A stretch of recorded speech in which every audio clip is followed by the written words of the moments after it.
Bonsoir à tous, bienvenue comme tous les vendredis soirs dans le Nasport Show sur NATV avec un gros programme ce soir, une nouvelle fois du rugby. On va parler du 15 de France évidemment, le choc entre les deux meilleures équipes du monde en ce moment, l'Irlande et la France. On va parler Pro D2 avec la rencontre de Biarritz, mais également le derby néo-aquitain entre Agen et Mont-de-Marsan. Et puis il y aura le football avec là aussi un derby de la région entre Niort et Bordeaux. On va parler basket, bref, on va se régaler et on attaque tout de suite le Nasport Show avec le rugby.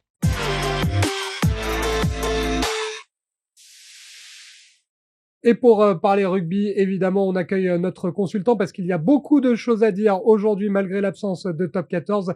C'est Florian Bougerolles qui, évidemment, vous le savez, joue à Niort, mais également entraîne le club de Villeneuve-les-Salines dans l'agglomération de La Rochelle. Salut Florian, Salut Benji. tout va bien? Exactement, tout va bien.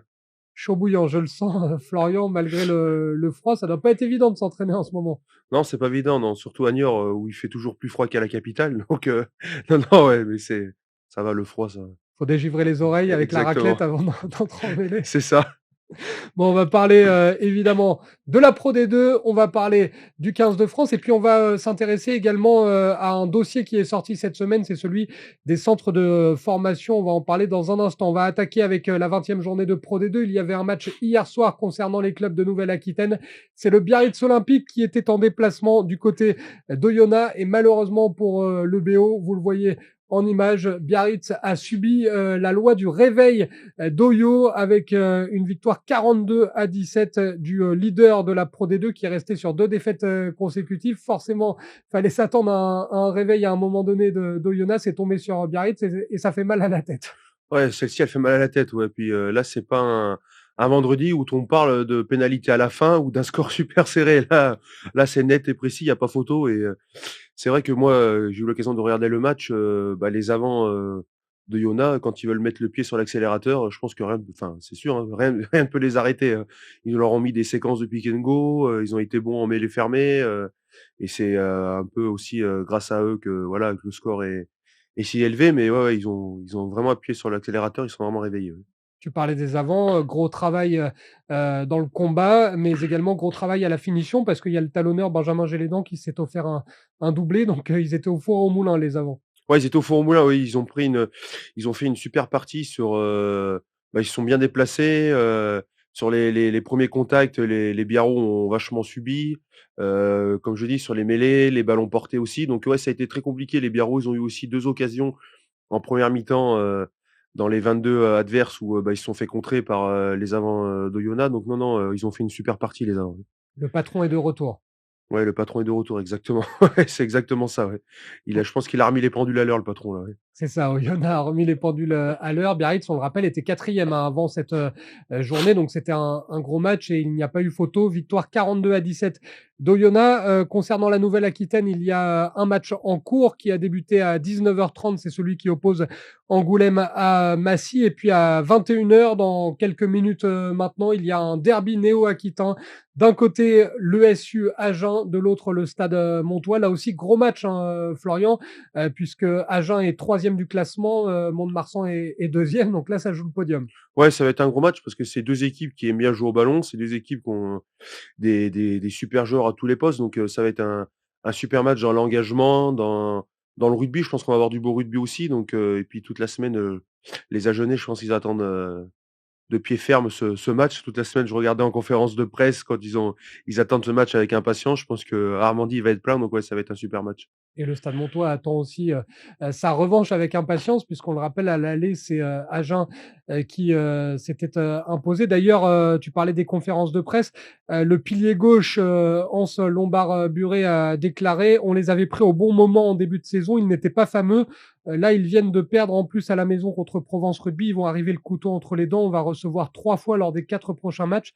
L'idéal serait d'être qualifié à l'issue du bloc. C'est vrai que on n'en parle pas, mais Agen, là, si jamais ils enchaînent les 3 victoires à Armandie, ça sera pas loin d'être la qualif. Hein. Ouais, ça sera pas loin de la qualif, oui, comme il l'a dit, je pense que même la qualif, elle sera pratiquement assurée. C'est vrai que là, c'est un bloc, super important pour les Agenais.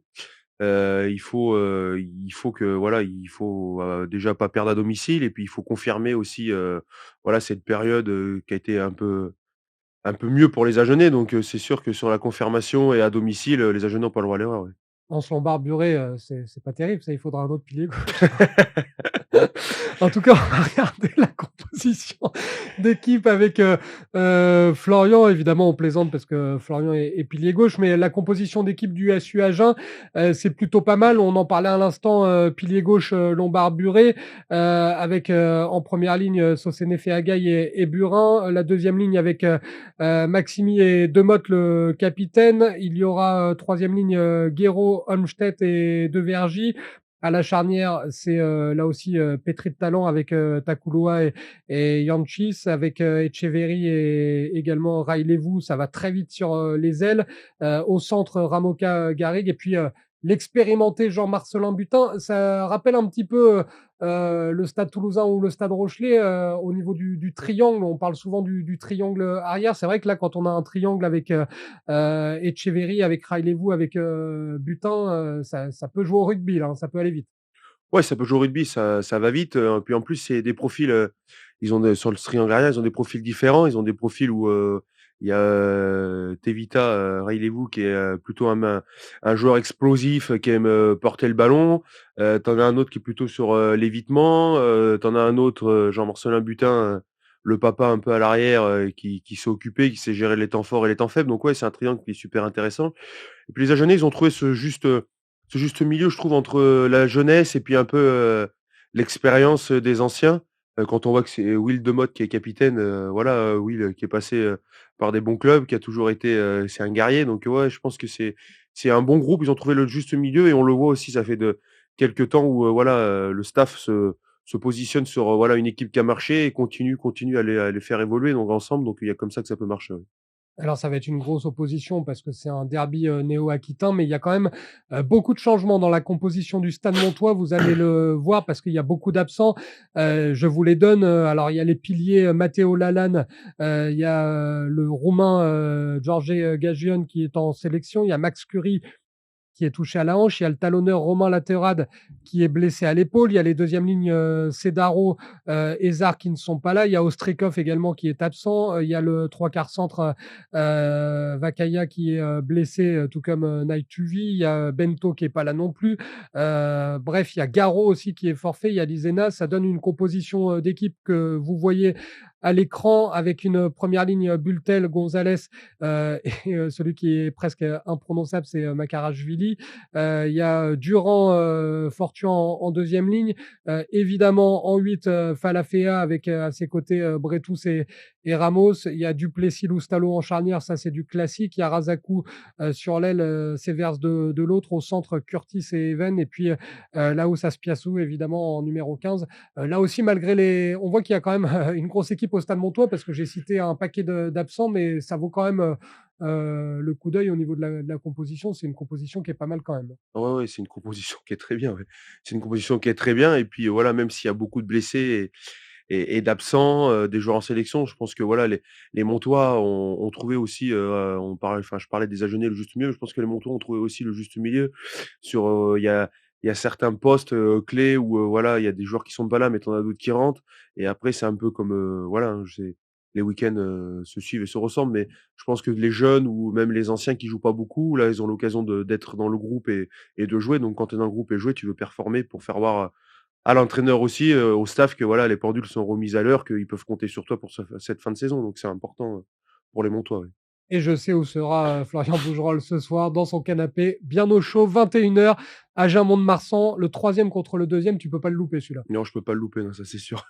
Et évidemment, on y reviendra parce que ça peut avoir des conséquences au classement. Il n'y a pas de top 14 ce week-end. Ce n'est pas un week-end de doublon puisqu'il y a la fenêtre internationale, mais on va quand même parler top 14 avec la Ligue nationale de rugby qui a publié cette semaine le classement des meilleurs centres de formation du top 14 et de la Pro D2, donc de la saison 2021-2022. C'est un classement qui repose sur plusieurs critères, les critères sportifs et les critères scolaires. Il y a 3 blocs d'efficacité. Alors, il y a 50%, c'est l'efficacité sportive avec le temps de jeu, les contrats pro signés à la sortie de la formation et puis les sélections. 40%, c'est sur l'efficacité scolaire avec le niveau de la formation, les diplômes obtenus et des objectifs. Et puis 10%, c'est la double qualification, donc la durée du premier contrat et le niveau de diplôme obtenu. Et quand on regarde ce classement dominé par le Stade toulousain comme souvent, on voit que le premier club de la région Nouvelle-Aquitaine, c'est l'Union Bordeaux-Bègles qui est troisième. Il y a La Rochelle qui est huitième, Pau qui est neuvième, Biarritz qui est douzième et Brive 13e. À la dernière place, on voit que la politique a beaucoup changé pour Toulon, parce que Toulon était un bon club formateur il y a encore quelques années. Là, ça se casse un peu la figure. On a vu pas mal réagir sur les réseaux sociaux les supporters du Stade Rochelais, notamment. C'est vrai que ça fait un peu tâche pour le Stade Rochelais d'être seulement huitième de ce classement. Oui, oui, ça fait tâche, bien sûr, parce que bon, bah, voilà, hein, quand tu es, compétiteur dans tous les domaines, même, voilà, quand tu as un classement, tu as envie d'être en haut du classement et pas au milieu, donc oui, ça fait un peu tâche. Après, il y a pas mal de jeunes, qui sont, voilà, avec le groupe professionnel, mais qui jouent pas aussi forcément, donc je pense aussi ça en fait un peu aussi partie, parce qu'après quand on voit que c'est les Toulousains, que c'est les Clermontois et que c'est l'Union Bordeaux-Bègles, tous les week-ends, voilà, hein, ils ont, pas mal de jeunes, issus de la formation sur la feuille de match. Alors, que ça soit des jeunes issus de la formation qui a 5 ans, qui a 6 ans, qui a 8 ans, comme, il y a 1 an ou 2 ou voilà. Donc, je pense que c'est là aussi où, voilà, le stade doit sûrement essayer de faire la part des choses, parce que, voilà, on sait très bien, et on en a parlé souvent, que sans les jeunes, c'est compliqué, parce qu'il faut vraiment faire quelque chose avec les jeunes, avec le nombre de gifs, avec, certaines choses. Donc, oui, oui, je pense que Pascal, qui est le directeur de centre de formation, doit pas être content, là. Pourtant, vous étiez il n'y a pas si longtemps que ça et tu étais dans l'équipe en finale à Castanet-Tolosan des Espoirs contre le RCT. Et quand on regarde, le RCT est 14e et le Stade Rochelais est 8e. Donc ça va vite, hein. Ça va très vite, oui. Bah, après, quand nous, on a été en finale, ça devait si c'était je pense que c'est le scolaire qui a dû on n'était pas, des Ouais, on n'était pas des apparemment, tu as fait flèches. baisser la note. Elle était pas des flèches sur le scolaire. Non, non, mais oui, oui, ça va très vite, ouais. D'une année à l'autre, ça peut varier, ouais, ça, c'est sûr. Bon, re-signer Florian Bougerolles, ça vous fera remonter les stats. En tout cas, c'est un classement, mine de rien, qui est important. Et puis, il y a le même classement concernant la Pro D2. Je vous donne quand même quelques infos concernant le classement de la Pro D2. Il y a les deux promus, Soyons Angoulême et Massy, et les deux relégués, Narbonne et Bourg-en-Bresse, qui ne sont pas évalués, bien évidemment, dans le classement. On le regarde en image, ce classement de la Pro D2. Avec en tête Bayonne, on vous a mis Peyo Muscarditz, qui représente un petit peu la formation bayonnaise. Bayonne 1, Mont-de-Marsan 2, Agen 3. Comme souvent, les clubs néo-aquitains sont des clubs historiquement formateurs et ça se vérifie encore une fois. Oui, c'est des clubs, historiquement formateurs, hein, comme tu le dis, et on le voit aussi, sur le résultat dans les résultats sportifs, hein. Quand on regarde le classement de top 14 avec l'Aviron Bayonnais qui est dans les 6, quand on regarde le classement de Pro D2, bah, on en parlait, à l'instant où, Mont-de-Marsan et Agen sont dans les 3 premiers. Oui, c'est des clubs, historiques, c'est des clubs qui font confiance aux jeunes, et voilà, hein, il faut aussi de la vieillerie et puis de la jeunerie, mais les 2 mélangés, ça fait des des bonnes choses. Et puis, comme on disait, on regarde les classements, mais on parlait aussi d'Aurillac. Aurillac, c'est pareil, hein, on n'en parle pas beaucoup, mais bon, quatrième, comme quoi, voilà, hein, les clubs, comme ça, c'est des clubs vachement formateurs aussi, ouais.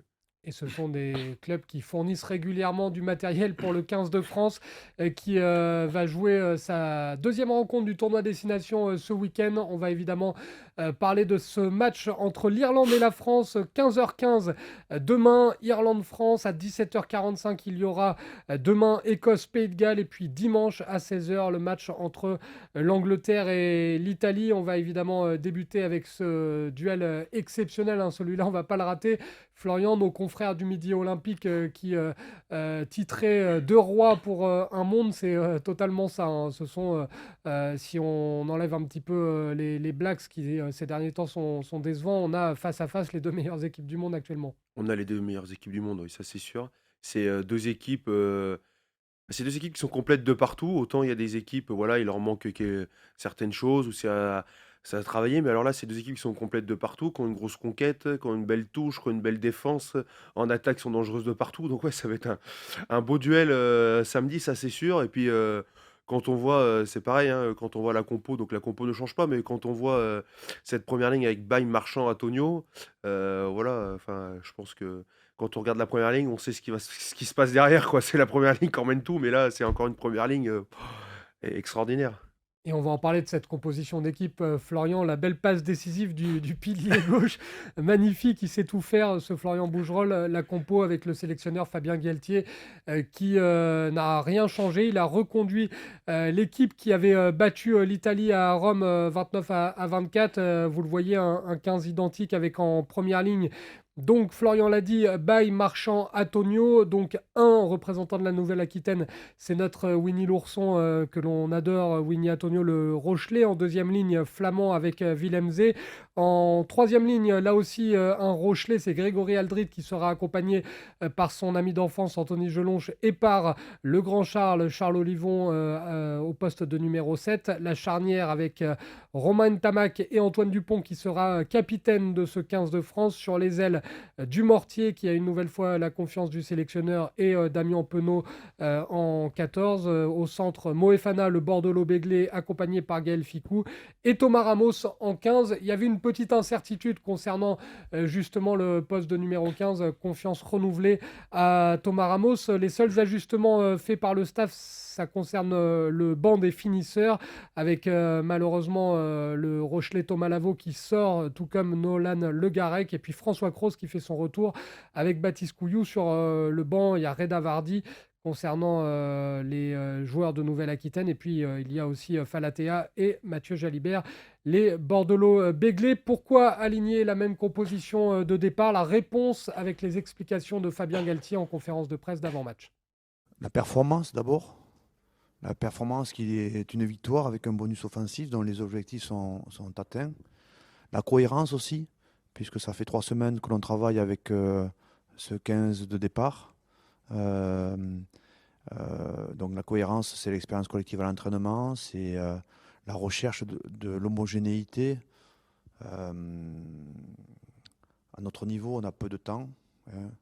Donc il est très important de créer une structure stratégique et tactique cohérente.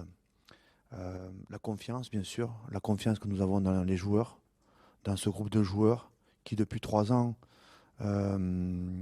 avancent ensemble. Il n'y a pas de surprise dans ce 15 de départ, il n'y a pas de surprise non plus dans ce groupe de finisseurs, nonobstant, bien sûr, les joueurs qui sont forfaits, hein. Je ne vais pas les citer, mais vous en avez déjà parlé, et on pense à eux, bien sûr. Ça nous semble notre meilleure équipe de France aujourd'hui pour notre 32e match de notre aventure. La performance, la cohérence et la confiance, c'est un petit peu ce qui se passe du côté de ton club de Niort. On ne change pas l'équipe qui gagne, Florian. Bah oui, non, mais il a tout à fait, il a tout à fait raison, hein, voilà, on change pas une équipe qui gagne. La confiance, la performance, il a raison, quand tu as une équipe qui est en confiance, quand tu as une équipe qui performe le week-end, voilà, pourquoi la changer? Il a tout à fait raison, pourquoi la changer? C'est, pourquoi ça marche? Parce que, bah, ça fait, maintenant, heu, 4 ans qu'il est, à la tête? Ouais, 32e match ensemble. 32e match ensemble, donc voilà, c'est, le même groupe, c'est la même équipe, c'est la même envie, c'est le même projet de jeu. C'est une équipe qui est performante, il y a pas de blessés, mais toujours la même. Il y a des jeunes qui rentrent dans le groupe, le staff d'équipe de France, lui fait confiance. Enfin voilà, hein, voilà pourquoi ça marche, hein, je suis tout à fait d'accord avec ce staff-là, c'est que, vu que ça performe, vu qu'il y a de la confiance, vu que ça gagne, pourquoi on changerait? Surtout, tu peux te permettre de changer éventuellement contre l'Écosse ou contre l'Italie, mais là, tu vas pas changer au moment d'affronter l'Irlande. Ouais, mais puis même, je pense que même sans changer l'Irlande enfin, même sans changer sur l'Italie et puis l'Écosse, c'est, voilà, c'est des gars qui ont toujours envie de performer, qui ont toujours envie de plus, qui doivent travailler comme des fous pour arriver ici.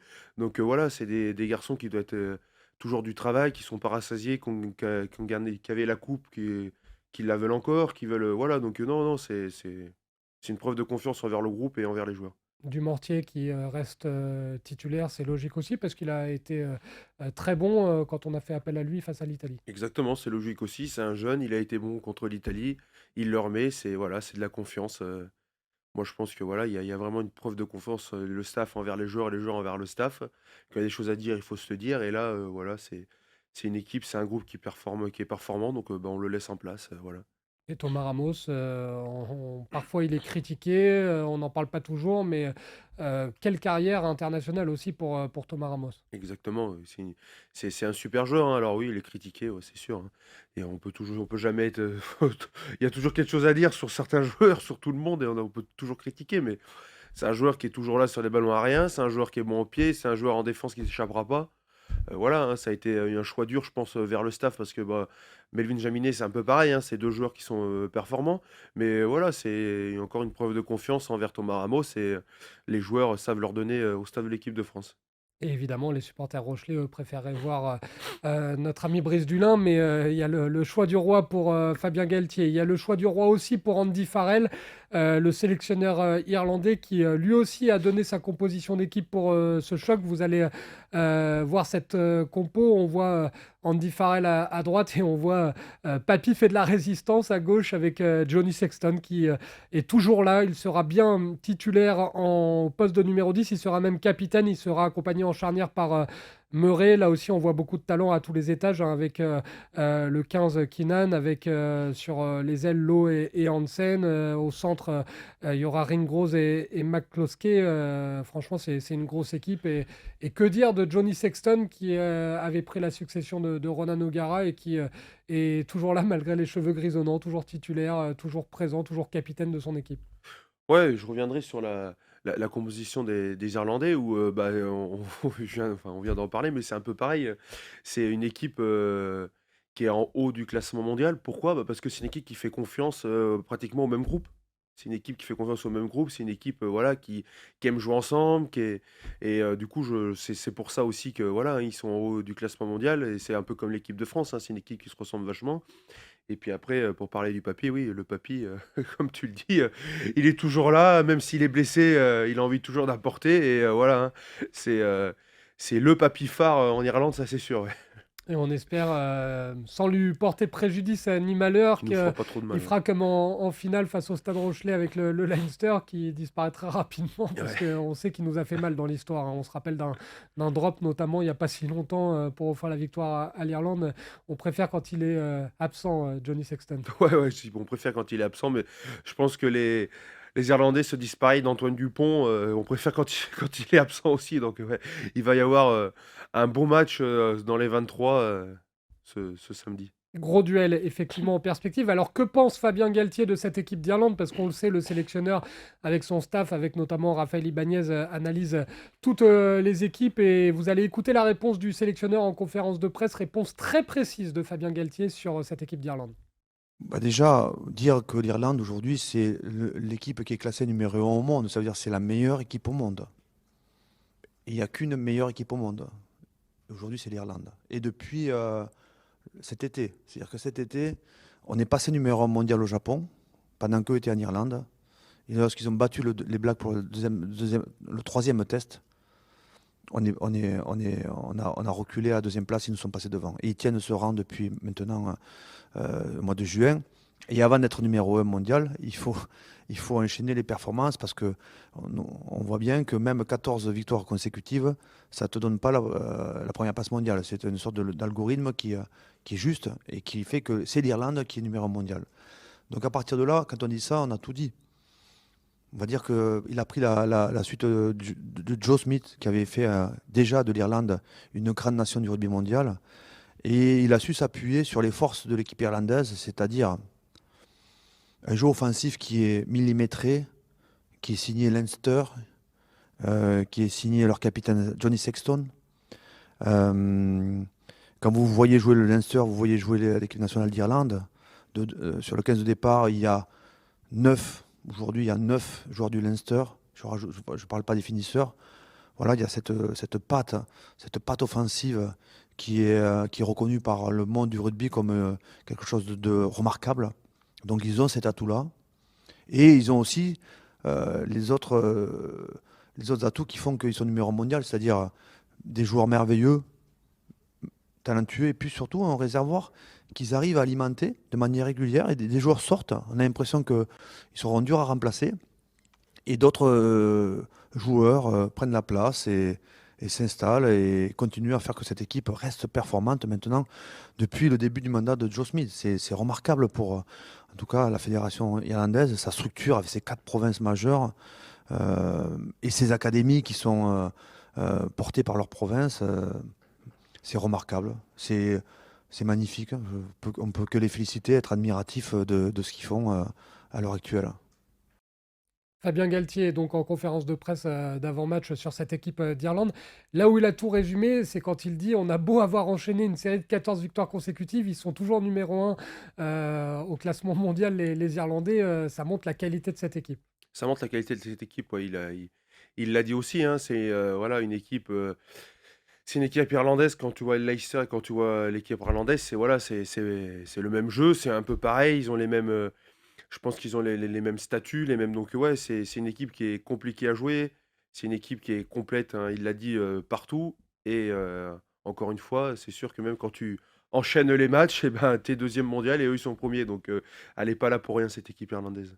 Et il en a parlé, on connaît bien l'équipe du Leinster ici à La Rochelle, puisque c'était la dernière finale de Coupe d'Europe au Vélodrome à Marseille, Leinster contre le Stade Rochelet. Il y avait eu des confrontations aussi précédentes. On les connaît bien, ces Irlandais du Leinster. C'est vrai que ça, c'est une force pour le 15 du trèfle aussi, d'avoir les joueurs qui toute l'année jouent ensemble, puisqu'il y a 9 joueurs sur les 15 de départ qui sont dans le même club et qui jouent et s'entraînent toute la semaine ensemble. Ouais, c'est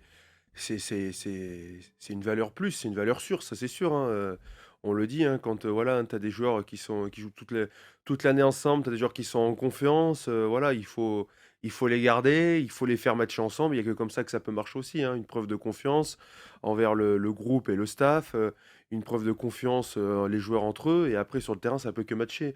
C'est sûr que je pense que, voilà, une nation ou une équipe qui change, tous les week-ends, d'équipes, de choses, de statuts, de quelque chose comme ça, c'est une équipe qui a plus de mal à se mettre en place qu'une équipe qui a un 15 de départ, les 23 et puis, voilà, qui match tous les week-ends ensemble.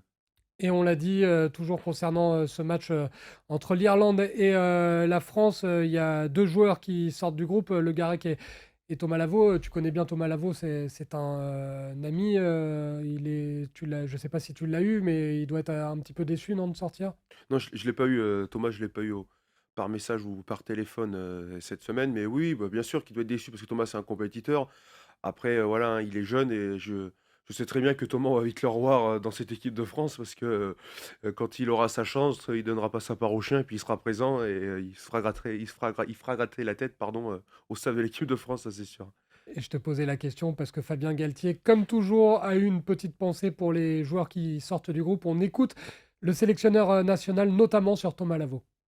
Et bien sûr, une pensée pour les 2 joueurs qui sortent sans avoir joué, hein, Thomas Lavaux et Nolan Le Garec, qui ont été excellents avec nous, qui n'ont pas perdu de temps. Ce sont des jeunes joueurs. Ce sont des joueurs qui vont compter dans le rugby français et qui comptent déjà et qui vont compter dans le futur. C'est comme ça qu'on construit et qu'on arrive à avoir une équipe qui, quoi qu'il arrive, reste performante, avec des joueurs qui vivent avec nous l'expérience. C'est là aussi où on est ravi d'avoir Fabien Galtier et tout son staff d'ailleurs à la tête des Bleus. C'est que je trouve qu'il y a beaucoup plus de cohérence. Alors, je ne vais pas taper sur Jacques Brunel ou sur les prédécesseurs de Fabien Galtier, mais c'est hyper intéressant ce qu'il dit. Ils n'ont pas perdu de temps, ces 2 joueurs, notamment Thomas Lavaux. Ils sont irréprochables quand ils viennent à l'entraînement et ça servira, leur présence dans le groupe servira aussi pour l'avenir. C'est là où on voit qu'il y a de la cohérence parce que tout ce que fait Fabien Galtier et son staff aussi, évidemment, on les oublie pas, mais tout est réfléchi et il n'y a pas de hasard. Exactement, c'est ce que j'allais dire, Benji. Tout est réfléchi. Tout est réfléchi hein, sur les joueurs qui viennent, les 14 qui sont venus, qui sont repartis, les 6 qui reviennent, qui repartent. Voilà, Fabien et son staff ont tout réfléchi. Ils savent, voilà, sur l'avenir, ils auront besoin de tout ce monde. Et les joueurs qui viennent en équipe de France savent très bien que voilà, le train est en route. C'est une nation qui est en haut du classement et c'est une nation qui ne va pas s'arrêter pour prendre ceux qui arrivent. Il faut que tout de suite ceux qui arrivent se mettent à la hauteur du groupe et de ceux qui sont toujours là. Donc, ouais, il a très bien dit que voilà, c'est 2 joueurs qui vont pouvoir compter sur l'avenir. Plus, voilà, hein, quand je pense aussi à Paul qui a été, je pense à des jeunes comme ça, voilà, c'est des jeunes sur qui il pourra compter sur l'avenir. Et en tant qu'entraîneur, Florian, tu t'inspires aussi de Fabien Galtier. Tu as pas les lunettes, mais vous dites les mêmes choses. C'est bien, c'est déjà un bon point commun. Ouais, c'est un bon point commun, ouais. À quand les lunettes comme ça là pour toi, Pas Florian? tout de suite, Benji, pas tout de suite. Sans lunettes, c'est Tu très vois bien pour encore, c'est l'instant. bon? J'y vais, ouais. On rappelle le programme de ce 6 Nations avant de laisser Florian tranquille. Irlande-France demain 15h15, 17h45 Écosse-Pays de Galles. Et puis il y aura l'Angleterre face à l'Italie. Ça sera dimanche à 16h. C'est quoi le programme, Florian, pour Niort et Villeneuve-les-Salines ce week-end? Le programme de ce week-end, donc Villeneuve-les-Salines, donc repos ce week-end, pas de match. Et Niort, on reçoit Saint-Jean-de-Luz dimanche à 15h au stade Espinassou. Gros match. Là aussi, on change pas une équipe qui gagne. Gros match aussi, ouais. Gros match aussi. Florian, qui évidemment reviendra la semaine prochaine dans le Nasport Show. On va te souhaiter un très bon week-end. Florian, attention au froid. Bon week-end, Benji, merci. On espère que ça va pas trop frotter pour Florian. Nous, on se retrouve dans un instant dans le Nasport Show. On va parler football, mais également basket. Concernant le football, c'est la 23e journée de Ligue 2. Il y aura d'ailleurs un derby néo-aquitain, puisqu'il y aura Niort face à Bordeaux. Et puis, on vous donnera des nouvelles des clubs de la région engagés en Betclic Elite. Il y a la 21e journée sur les parquets de basket pour l'élan Béarnais et le CSP Limoges. L'élan Béarnais qui s'est renforcé avec le retour de CJ Williams. On en parlera dans un instant. Ne bougez pas, le Nasport Show. Nous sommes ensemble jusqu'à 21h sur NATV.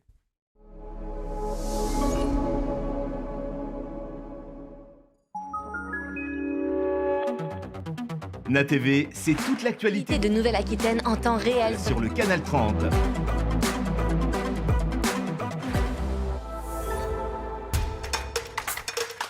Le Nasport Live, ce sont les plus grands clubs de Nouvelle-Aquitaine. Okeanos sur NATV, l'émission consacrée à l'actualité du nautisme. C'est l'actualité de Nouvelle-Aquitaine vue autrement sur NATV. Namas TV, l'émission idéale pour rester zen en Nouvelle-Aquitaine. NATV, la Nouvelle-Aquitaine autrement. NATV, c'est toute l'actualité de Nouvelle-Aquitaine en temps réel sur le canal 30.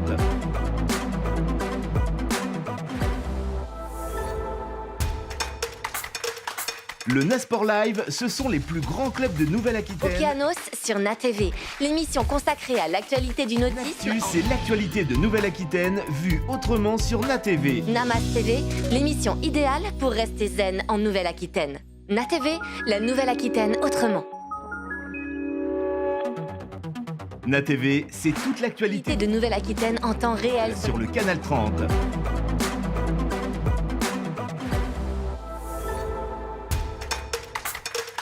Le Nasport Live, ce sont les plus grands clubs de Nouvelle-Aquitaine. Okeanos sur NATV, l'émission consacrée à l'actualité du nautisme. C'est l'actualité de Nouvelle-Aquitaine vue autrement sur NATV. Namas TV, l'émission idéale pour rester zen en Nouvelle-Aquitaine.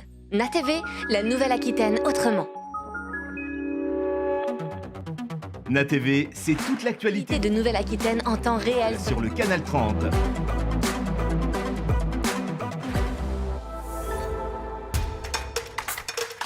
Le Nasport Live, ce sont les plus grands clubs de Nouvelle-Aquitaine. Okeanos sur NATV, l'émission consacrée à l'actualité du nautisme. C'est l'actualité de Nouvelle-Aquitaine vue autrement sur NATV. Namas TV, l'émission idéale pour rester zen en Nouvelle-Aquitaine. NATV, la Nouvelle-Aquitaine autrement.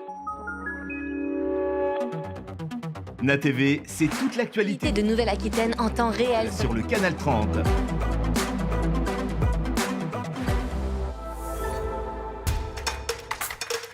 Le Nasport Live, ce sont les plus grands clubs de Nouvelle-Aquitaine. Okeanos sur NATV, l'émission consacrée à l'actualité du nautisme. C'est l'actualité de Nouvelle-Aquitaine vue autrement sur NATV. Namas TV, l'émission idéale pour rester zen en Nouvelle-Aquitaine. NATV, la Nouvelle-Aquitaine autrement.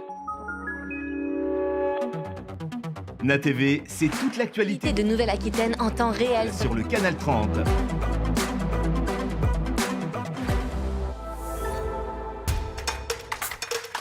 Le Nasport Live, ce sont les plus grands clubs de Nouvelle-Aquitaine. Okeanos sur NATV, l'émission consacrée à l'actualité du nautisme. C'est l'actualité de Nouvelle-Aquitaine vue autrement sur NATV. Namas TV, l'émission idéale pour rester zen en Nouvelle-Aquitaine. NATV, la Nouvelle-Aquitaine autrement.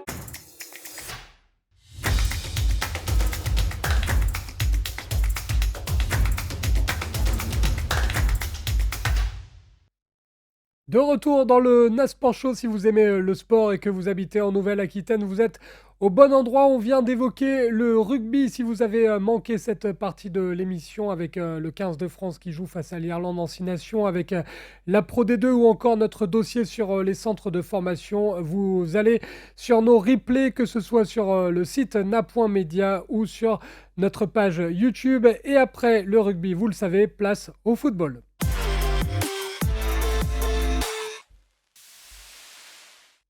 L'actualité du football, c'est la 23e journée de Ligue 2 avec un deuxième derby néo-aquitain consécutif pour les Girondins de Bordeaux. Vous allez le voir à l'écran. Voici le programme avec d'un côté un derby de la région entre Niort et Bordeaux et puis Pau en déplacement sur la pelouse du GF38, le stade des Alpes de Grenoble, pour cette équipe de Pau entraînée par Didier Tolo. Les deux matchs qui auront lieu demain samedi à 19h et on va commencer par le derby néo-aquitain entre Niort et Bordeaux. Match qui va être très important pour les deux équipes puisque c'est un choc des extrêmes qui oppose le troisième du championnat Bordeaux avec ses envies de retrouver l'élite à Niort qui est lanterne rouge du classement mais qui est toujours engagé dans la lutte pour le maintien. Match donc capital avec des Girondins qui reste sur une victoire dans un autre derby, c'était face à Pau. Une belle victoire des Girondins qui a relancé le club au scapulaire. Bordeaux qui n'a plus enchaîné 2 victoires consécutives depuis octobre dernier. Ça commence à remonter. Ça n'a pas été le cas en 2023. Et David Guillon, l'entraîneur girondin, le sait, il faut désormais enchaîner. Important parce que on sait que si on veut rester là-haut, ça passe aussi par des séries. Et en effet, quand on a cette opportunité de gagner, d'enchaîner et puis d'avoir cette culture de victoire, elle est importante. Et il faut que mes jeunes joueurs découvrent ça et il faut qu'ils aillent là-dedans parce qu'en effet, on aime se nourrir de victoires. Et il n'y a rien de mieux, Donc, il faut qu'on enchaîne parce qu'on veut rester là-haut et c'est important. Il y a tellement d'équipes qui sont concernées par le haut du tableau qu'il faut continuer à performer. David Guillon qui était en conférence de presse d'avant-match et qui répondait notamment aux questions de notre envoyé spécial Christophe Monzi. David Guillon qui d'ailleurs parmi les réponses apportées à nos confrères journalistes s'est méfié énormément de cette équipe de Niort dont le potentiel selon lui ne reflète pas la place au classement occupé par les Chamois. On écoute David Guillon à ce sujet. C'est vrai que c'est une équipe avec de très bonnes individualités. Je suis très surpris de l'avoir à cette place-là. Au match aller, ça avait été déjà difficile de prendre le dessus sur elle. Et on sait très bien que de par ses individualités, elle peut être dangereuse à tout moment. On s'en a aperçu aussi encore dernièrement en match amical dans un contexte un peu différent puisqu'on revenait de stage, on était dans un pic de préparation très haut. Et elle a été aussi perturbée par ces changements d'entraîneur qui fait qu'à chaque fois, je me doute que les coachs ont voulu mettre leurs principes de jeu en place qui devaient être différents des uns et des autres. Mais c'est une équipe qui a essayé de s'adapter à chaque fois. Et je répète, elle a une bonne valeur athlétique et elle a aussi, surtout sur les aspects offensifs, elle a des joueurs de très grande qualité. Et parmi les joueurs à fort potentiel côté chamois, on retrouve bien sûr Bilal Boutoba qui réalise une saison pleine. 9 buts inscrits pour l'ancien joueur de Séville ou encore de l'Olympique de Marseille. Vous l'aviez suivi sur NATV. On va pouvoir vous remontrer les images avec notre réalisateur Paul Maison-Regnault. Nous vous avions proposé la rencontre amicale fin décembre dernier entre Niort et Bordeaux. Ce soir-là, Bilal Boutoba avait tout simplement inscrit un triplé en amical. Donc l'ancien Marseillais sera l'un des hommes à suivre et l'une des armes de l'équipe de Niort. David Guillon le sait très bien. Bilal Boutoba est à surveiller comme le lait sur le feu. Oui, assurément, c'est certainement à son poste le joueur le plus celui qui fait le plus de différence. C'est un joueur de Ligue 1, à mon sens. Il fait des différences, il est adroit et puis surtout, il est efficace. Donc c'est vraiment un garçon qu'il faut surveiller de près. Il y en a d'autres, mais il faut avoir l'œil dessus, en effet. Niort-Bordeaux, ce sera demain à 19h avec donc une victoire impérative pour les deux clubs. Bordeaux pour rester dans la course à la montée, Niort pour se maintenir en Ligue 2. Autre club de Nouvelle-Aquitaine qui joue demain soir à 19h, le Pau FC de Didier Tolo qui va se déplacer du côté du Stade des Alpes à Grenoble avec une seule victoire sur les 6 derniers matchs, toutes compétitions confondues. Le Pau FC qui se doit de réagir du côté du Stade des Alpes face à Grenoble qui est en grande forme. Grenoble qui reste sur une série d'une seule défaite sur les 8 derniers matchs et qui s'est qualifié cette semaine pour les quarts de finale de la Coupe de France. Grenoble qui jouera Lyon en quart de finale. Grenoble qui a sorti cette semaine le club de Vierzon. Les deux équipes, vous l'avez vu en images, se sont jouées très récemment. C'était tout simplement le 10 janvier dernier à l'occasion de la 18e journée de Ligue 2. Il y avait eu un score nul et vierge, 0-0 dans cette rencontre. Niort-Bordeaux et Grenoble-Pau,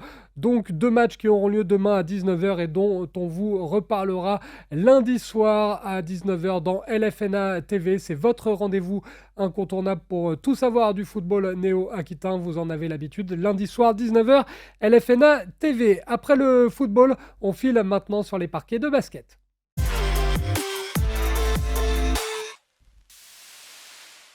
Avec ce week-end la 21e journée de Betclic Elite, l'élite du basket masculin français, avec des matchs importants pour les clubs de Nouvelle-Aquitaine. Vous le voyez, le CSP Limoges qui va se déplacer du côté de Nanterre et puis l'élan Béarnais également en déplacement cette fois à Paris. Le CSP Limoges 9e face à Nanterre 15e, ce sera à 20h demain et puis dimanche à 17h, l'élan Béarnais 17e qui se rend du côté de Paris qui occupe actuellement la 12e place au classement. Paula Cortez qui a engagé cette semaine un joueur supplémentaire, l'ailier américain C.J.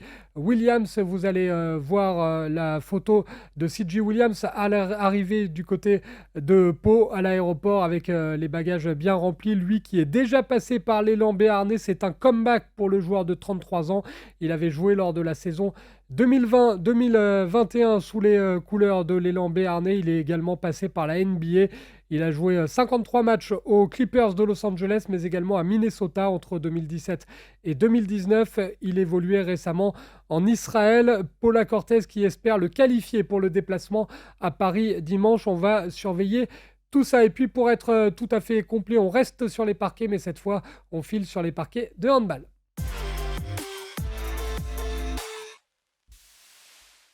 Pas de handball féminin ce week-end, pas de Ligue Butagaz Énergie puisque la prochaine journée aura lieu mercredi. En revanche, il y a la 16e journée de la première division masculine, la Licky Moly Star League, avec un match pour Limoges dimanche du côté du Palais des Sports de Beaublanc. Limoges qui à 16h va recevoir Créteil, les Limougeaux 9e à égalité de points avec le club préféré de notre réalisateur Paul Maison-Regnault, Dunkerque, tandis que Créteil est 13e.